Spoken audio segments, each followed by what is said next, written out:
All right, so you guys will remember in grade 9, we actually learned what polynomials were. And this is part of grade 9 review as well, because we learned something called the distributive property in grade 9. So let's just get started. The way I think about this is whenever I have anything written in brackets, those numbers and those terms are actually stuck inside of the bracket. In order for us to get it out of the bracket, we have to do something called distributive property. And the idea behind distributive property is you take the number that is outside of the bracket and you multiply it to every single term inside. Now, if you take a look at question number 1, what number is technically outside of the bracket? The number 1, right? When there's nothing written there, it's just the number 1. So if it helps, we can rewrite this question to actually show that. I'm going to rewrite it so that I have, oh, what just happened? There we go. I'm going to rewrite it so I have 1 bracket 5x minus 10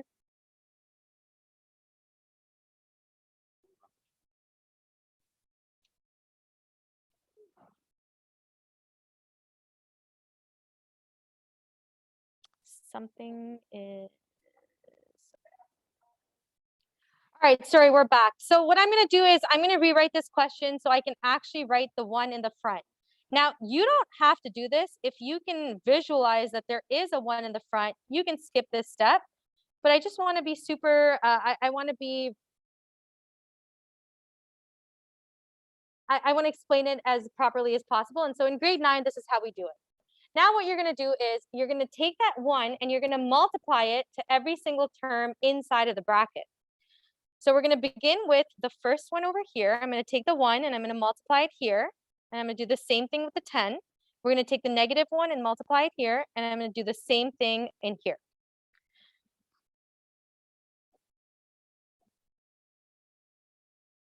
So when we do this, you guys, I'm just going to ask that when I'm speaking, if you could just keep it down because it's hard to talk over you. So 1 times 5x is just going to be a 5x. 1 times negative 10 is going to be negative 10. Negative 1 times 4x is going to be negative 4x. And negative 1 times negative 5 is going to be positive 5. And this step that we've done over here, where you take the number outside and multiply it to the inside, is called distributive property. For the next step, we're going to do something else that you guys learned in grade 9, and it is called collecting like terms. So when you have a bunch of different terms with all these different variables and things like that, you can take two terms that look similar. And looking similar means they have the same letter and the same exponent. So in this question, if I take a look at the 5x, what looks like a 5x? Negative 4x, good. And if I look at the negative 10, what looks like a negative 10? Positive 5. Now, the next step I'm going to do, you don't have to do, but I'm going to go ahead and actually physically write them together. So it's going to be 5x minus 4x. And then it's going to be negative 10 plus 5. And this step is called collecting like terms. And I realize I'm using a number that's a color that's really light. I'll change it for the next one. As our final step, I'm going to take these two terms that are considered to be like terms, and I'm going to add them together. So what is 5x minus 4x? Just a 1x. Do we need to write the 1 in front of the x? You don't have to. And how about negative 10 plus 5? What's that? Negative 5. Good. Can we do anything else with this question? Or is that as far as you can go? Yeah, that's as far as you can go, because x and negative 5 are unlike terms. You cannot add or subtract them together. This is our final answer. I want you to make note of a couple of things. So math format is really important. You're going to notice I always start from the top and I work down. So I always work vertically. I never work horizontally. So please make note of that. Don't do math like this, but do it from top to bottom. You're also going to notice all of my equal signs line up. And that's just neat formatting. You don't want your equal signs all over the place because that looks really messy. And as my final step, you don't have to draw a box, but I do want you to draw something where it brings attention to your final answer. That could be a box, it could be a circle, you can highlight it, you can underline it, you can do whatever you like. Just make sure you do something where I know the answer is final. Let's go ahead and try question number B. So it's more of the same stuff. If you guys want to go ahead and try it, I can start writing the solution.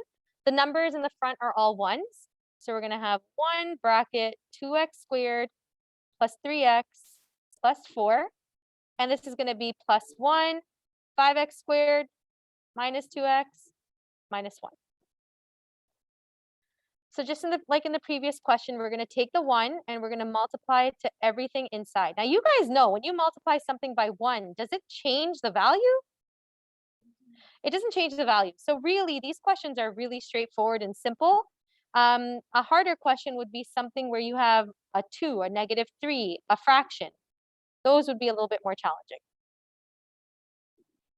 So when you take the 1 and you multiply to everything in the first bracket, you're going to get 2x squared plus 3x plus 4.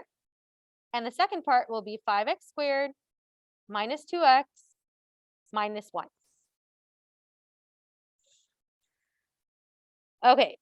Can someone help me collect the like terms? So put the x squareds together and the x's and the constants. Tell me what you would get. Kevin, go ahead. Yep.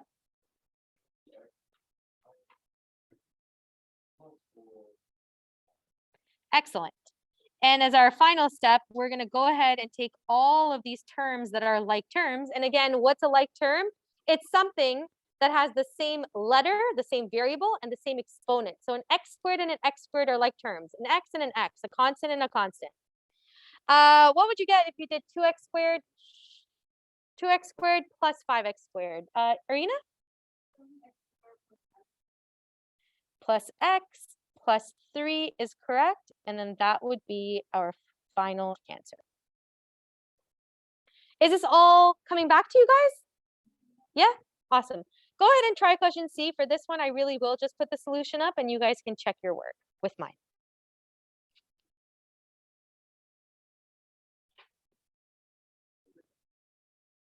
By the way, if you're wondering, do I need to show as many steps as I'm showing? The answer is absolutely not.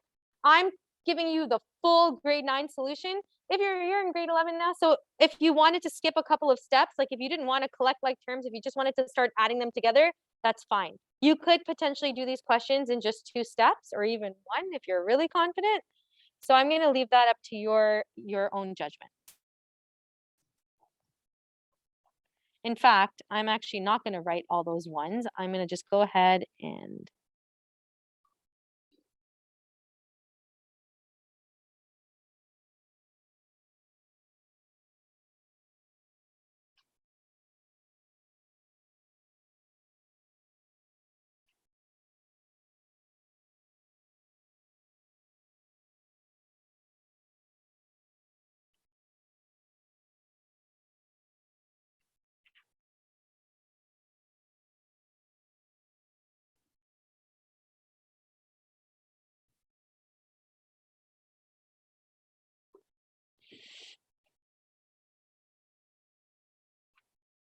oh, and I forgot something here.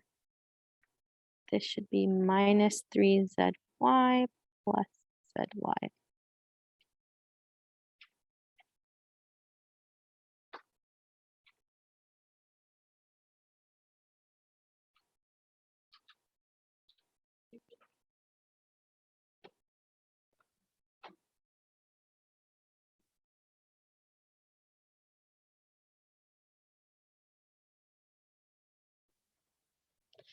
I really like question D because it has fractions and it's going to give us an opportunity to review our fractions.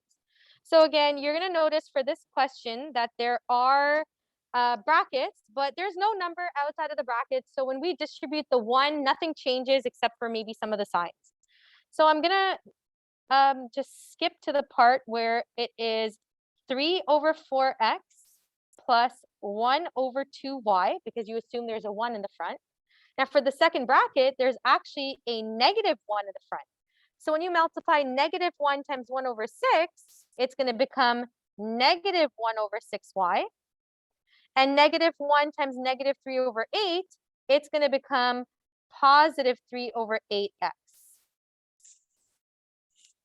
Okay, so if I want it to be really precise, it's really what I'm doing here is I'm taking this -1 and I'm multiplying it to both of the terms in there. Does this step make sense? Yep, okay.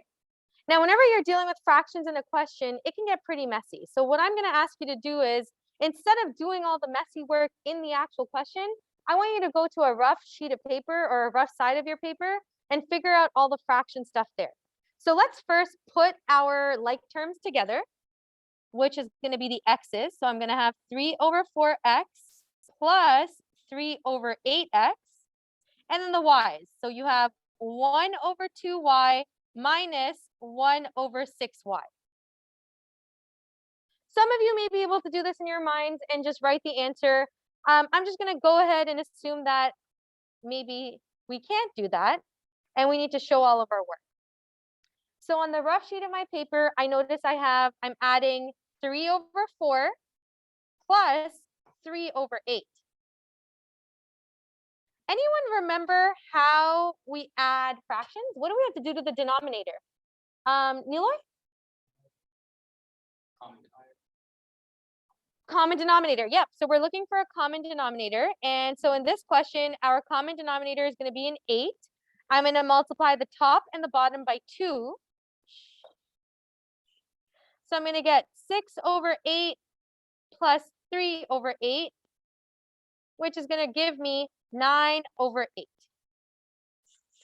So this means when I add my x's together, my final answer for my x's is going to be 9 over 8x. Does this make sense? Great. Let's try it for the y's. So for my y's, I have a half, and I'm subtracting 1 over 6. What's a common denominator between 2 and 6? 6. So I'm going to multiply this by 3 and this by 3. And it's going to give me 3 over 6 minus 1 over 6, which is 2 over 6. Can I reduce 2 over 6? Yeah, whenever you can reduce a fraction, you should. You can reduce it to 1 over 3. And so our final answer for our y is going to be plus 1 over 3y.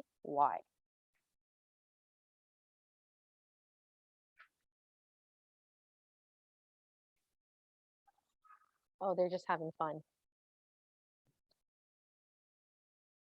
All right, let's just keep going with our final example. Does anyone have any questions? Yeah, Jubin. Why don't I write it as a...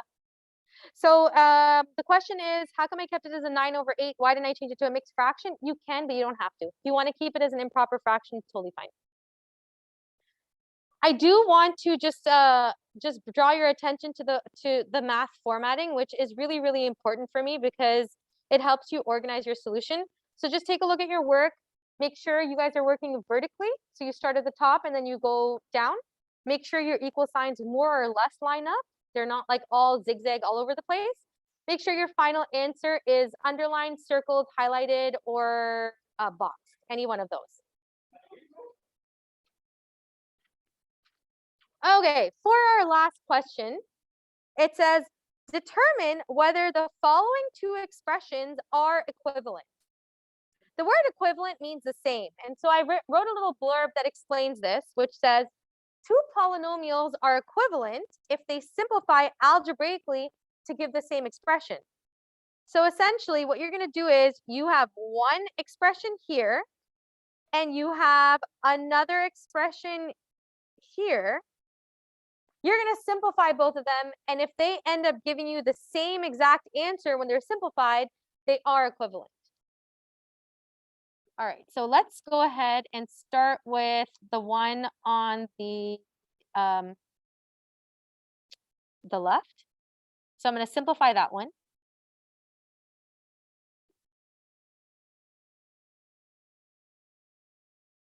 Remember that -1, when you distribute it, it's going to be -1 times 3x, which is -3x, and -1 times +6, which is -6. Anyone want to tell me what I would get if I collect like terms for this in the next step?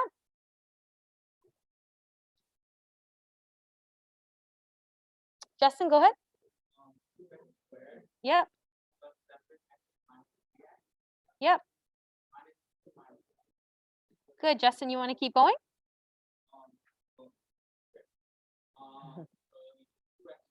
Yep. Good. Excellent. Okay, so we're done the first part. Oh, I really thought that would change it to a line, but it didn't. I'm going to go ahead now and do the exact same thing on the other side. So let's use that one.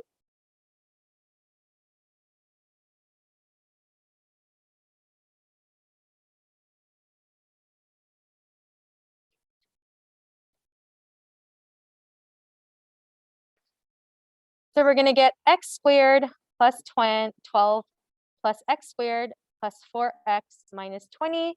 Does anyone want to volunteer and tell me what the next line would be when I collect like terms and then also to solve it? Volunteers? Kavya, go ahead. Yeah. Yeah. Okay. Okay. If you don't mind, can I just change the order of this just so it's following the order? Not that you did anything wrong. I'm just going to do it in the order. Okay, go ahead.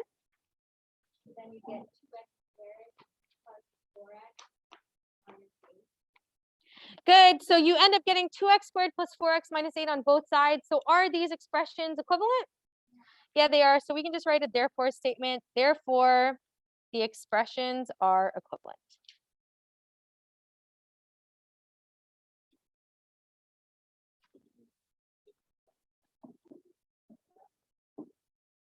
How do you guys feel about this super mini lesson? Good grade 9 review? Okay. Now your homework is, I'm going to assign a couple of textbook questions, which is page 88, numbers 1, 4 to 6, and 11. However, just to make it a little easier for you, I did photocopy the actual textbook page on the back of that sheet. I won't do it all the time. I just wanted it to be a little bit easier for the first couple of lessons. So that page on your second sheet is page 88. And you're just going to do numbers 1, 4 to 6, and 11. Now, here's the thing. There are obviously a lot of questions. You can pick and choose the ones that you want to. If you want a lot of practice, do all of them. If you feel pretty confident, just pick and choose whichever ones you think would work best for you.